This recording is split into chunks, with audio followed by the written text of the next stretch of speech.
Manga.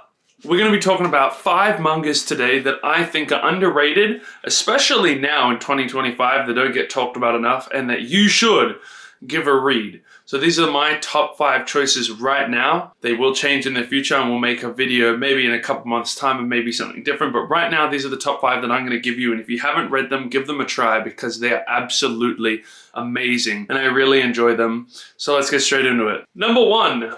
More Than a Married Couple But Not Lovers. This is a really good romance and isn't talked about enough. Now, the manga is still going. It is on a hiatus actually for the next couple of months because the author is coming to an end with it, but they want the ending to be good. That is a great sign. A lot of mangas these days, especially romance and even shonen, have been getting rushed endings, and I feel like we're actually going to get a good ending to this. It is almost 100 or 100 plus chapters now.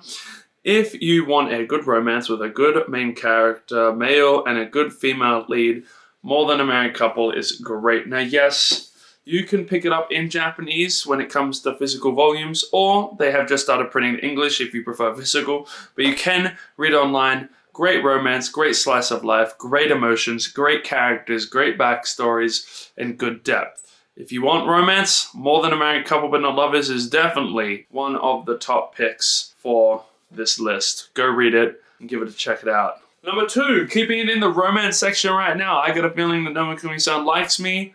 This is highly underrated and barely anybody reads it or talks about it. I think there are like 7 volumes out now in English. It's a bit more ecchi compared to More Than a Married Couple, but it still has funny characters, more rom-com and slice of life style, shorter arcs as well, but very fun to read, so go check this one out. It's really, I don't have much to say about it, but it is really fun to read, and the main girl is super relatable for a lot of female manga readers that I've talked to that have read this, and she's super realistic. So if you like a bit more realistic side of the feelings to romance, this is actually a good choice, so check that out. Number 3.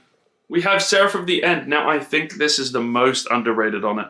Now, there is a lot of volumes. This comes out monthly online if you want to read it online. Seraph of the End is that mix between post-apocalyptic, dystopian, fantasy sort of vibe. And it's really fun. Bunch of characters, great fandom, solid loyalty, good writing, fun action scenes, good emotion, lots of backstory, and fun foreshadowing and metaphorical use within this series. Overall, this is actually one of my favorite mangas of all time, and I think it's highly underrated.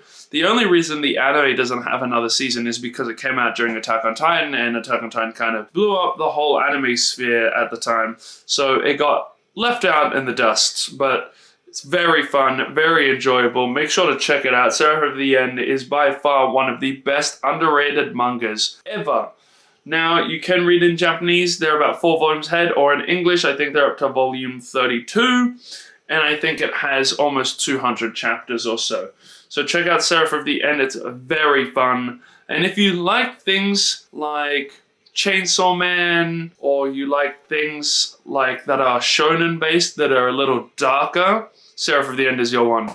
So make sure to check out Seraph of the End. Alright, number 4, keeping it in shonen. I actually think this is underrated. People might disagree, but Blue Exorcist is definitely underrated. It's got good characters, good side characters, fun story, and it's been going on for a while. The new season is coming out. There's a lot of volumes, so it will be a longer read. I think it is the longest out of the 5 series that I have picked. But Blue Exorcist is just a fun anime with a good main character, in my opinion. A lot of series lack good main characters and are carried by their sides. Main character of Blue Exorcist, peak. So read Blue Exorcist. This one I don't have much to say about, only good things. So check out Blue Exorcist. Finally, number 5, we have a game-inspired manga, which is Persona.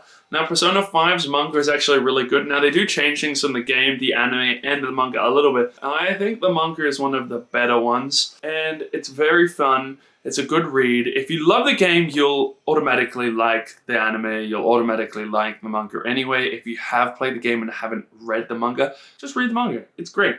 You know, you can't go wrong with Joker, bro. He's absolute legend. But I do think it's underrated also because it is a game adaptation. And if you haven't read it and you haven't played it and you haven't watched it, I actually suggest you know, read it instead of play it, because not everybody has time to play through the entire game. The game will take much longer than finishing it, especially people if you don't have time. I would say reading it at your own pace makes it so much better.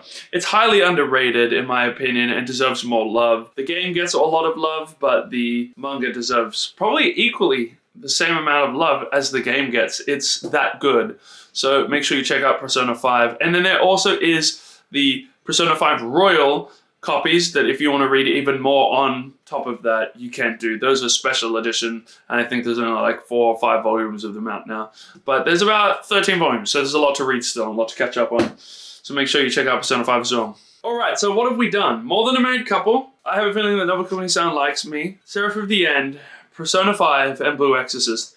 Now all 5 of these are really good. I've had no complaints from any of my friends that I've recommended them to. If you want something to fill your time when it comes to manga and you haven't read any of them, give at least one of these a shot. If you like romance, I gave you 2 romance. You like shonen, I gave you 2 shonen. You want more darker shonen, like seinen type stuff, I gave you one. I think every single one of them has at least something really good about them that attracts you to the story, attracts you to the characters, and you will have fun reading them. You'll make some great memories, and they might even become some of your favorite mangas, so make sure to go check them out. And we'll do another list of 5 mangas, maybe in a couple months' time, that I think are underrated, that you should try out. So expect another video in the future like this, and I hope this is really helpful, and I hope that you enjoyed them if you give them a chance, and I'll see you in the next video.